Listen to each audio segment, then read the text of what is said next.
अस्सलाम वालेकुम दोस्तों, न्यूजीलैंड के खिलाफ 2 टेस्ट मैच के लिए पाकिस्तान क्रिकेट बोर्ड ने आज से थोड़ी देर पहले पाकिस्तान टीम का खतरनाक 17 खिलाड़ियों का ऐलान कर दिया है।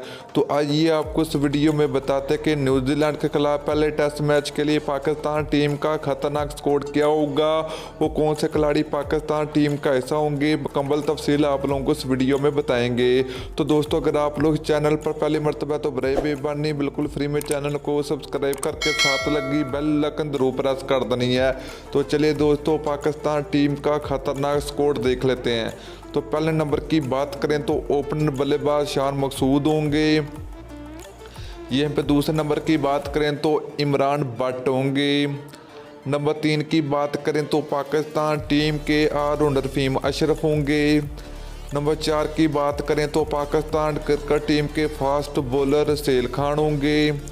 नंबर 5 की बात करें तो पाकिस्तान क्रिकेट टीम के विकेट कीपर मोहम्मद रिजवान होंगे। तो इसके अलावा दोस्तों बात करें स्पिन बॉलर की तो पाकिस्तान क्रिकेट टीम के जादूगर स्पिन बॉलर यासर शाह होंगे। तो दोस्तों फास्ट बॉलिंग की अगर बात करें तो यहाँ पर नाम आता मोहम्मद अब्बास का। तो इसके अलावा बात करें तीसरे फास्ट बॉलर की तो पाकिस्तान क्रिकेट टीम के खतरनाक फास्ट बॉलर शहनशाह अफरीदी होंगे। इसके अलावा अगर बात करें तो पाकिस्तान टीम के बेहतरीन बल्लेबाज आबद अली होंगे।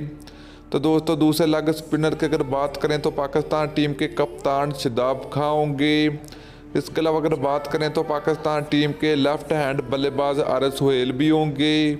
तो दोस्तों बात करें मुफाद आलम की तो मुफाद आलम भी पाकिस्तान टीम का हिस्सा होंगे। इसके अलावा अगर बात करें तो पाकिस्तान टीम के साबिक कप्तान अदर अली होंगे। तो दोस्तों दूसरे विकेट कीपर का नाम आता है यहाँ पर सरफराज अहमद की पाकिस्तान टीम में वापसी होगी पहले टेस्ट मैच में।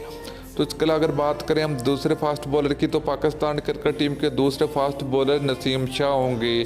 तो दोस्तों बाबर आजम और इमाम अल हक पाकिस्तान टीम का हिस्सा नहीं होंगे न्यूजीलैंड के खिलाफ 2 टेस्ट मैच के लिए।